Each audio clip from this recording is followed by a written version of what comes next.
দুধটা জাল দিয়ে নেবো, নিয়ে যে পাশে তাতরাস আছে এর ভিতরে নারকেল দিছি। গ্রামের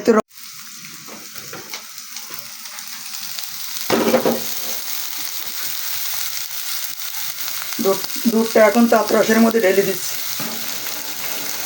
বিসমিল্লাহ। দুধটা কমে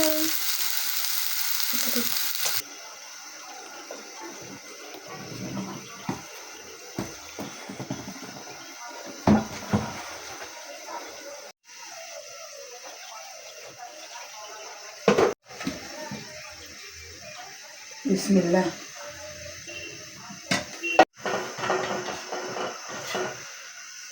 সুন্দর করে লবণ আর গরম পানি দিয়ে চটকায় চটকায় আটাটা গুলায় নেব। চালের গুঁড়ো এইভাবে গরম পানি দিয়ে হাত দিয়ে দিয়ে এরা মিশোতে হবে। এইভাবে মিশে মিশে মাখায় নিয়ে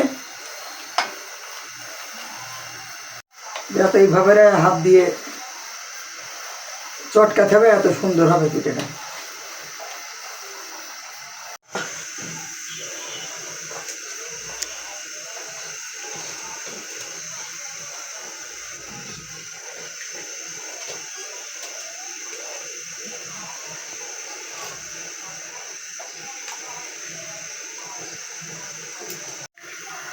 হয়ে গেছে আজকে আমার চালের গুঁড়ো গুলাই নেই, এরম পাতলা করে গুলাইছি। একটু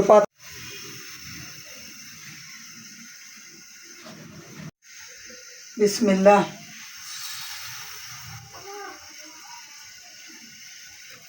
বিসমিল্লাহ।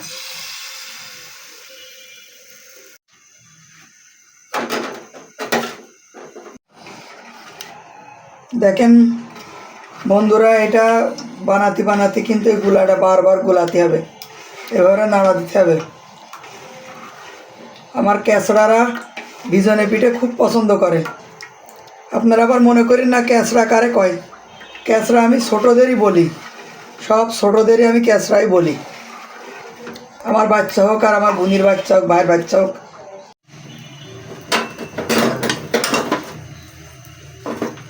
বিসমিল্লাহ।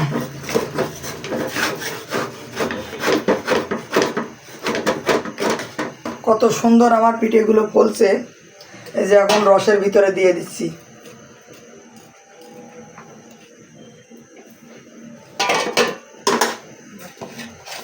আর একটা দিয়ে দেবো এখন। মানুষ বলে গ্যাসের চুলোয় বলে সুন্দর হয় না, কই গ্যাসের চুলোয় তো সুন্দর পিঠে হয় বানাতে পারলি।